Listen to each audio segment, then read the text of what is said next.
ابتدا دولت شیعہ کیسے ہوئی؟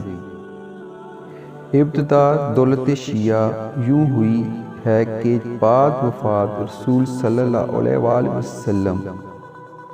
اہل بیت کا خیال یہ ہوا کہ ہم ہی حکومت فرما روائی کے مستحق ہیں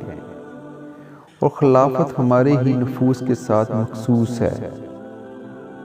ہمارے سوا قبیلہ قریش میں کوئی شخص اس خصوصیت کا دعویٰ دار نہیں ہے۔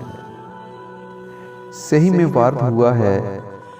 کہ حضرت عباس نے حضرت علی سے اس دور میں رسول صلی اللہ علیہ وآلہ وسلم سے مشورتاً کہا تھا، جس میں آپ نے وفات پائی ہے کہ آؤ ہم اور تم رسول صلی اللہ علیہ وآلہ وسلم کے پاس چلیں اور یہ دریافت کریں کہ آپ کے بعد زمانہ حکومت اسلام کس کے ہاتھ میں ہوگی۔ اگر ہمارے قبضہ میں رہے گی ہم کو اس کا علم ہو جائے گا، اور اگر ہمارے سوا دوسروں کے اختیار میں جائے گی تو بھی ہم کو اس سے واقفیت ہو جائے گی۔ حضرت علی بولے، یہ مناسب نہیں ہے، اگر ہم اس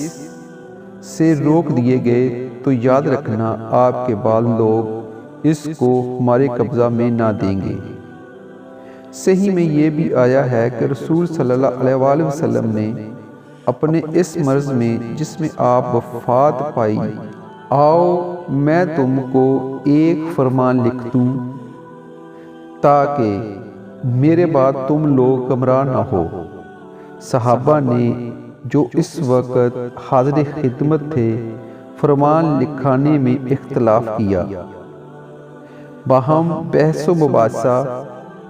کرنے لگے، جس کا نتیجہ یہ ہوا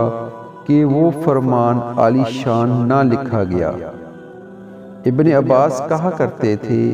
کہ بے شک مصیبت اور سخت مصیبت وہ ہے جو رسول صلی اللہ علیہ وآلہ وسلم اور تحریر فرمان کے مابین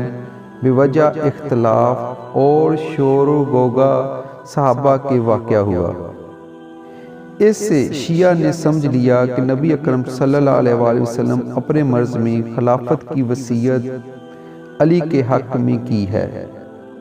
حالانکہ اس کی صحت کسی وجہ سے اس حد تک نہیں ہوئی کہ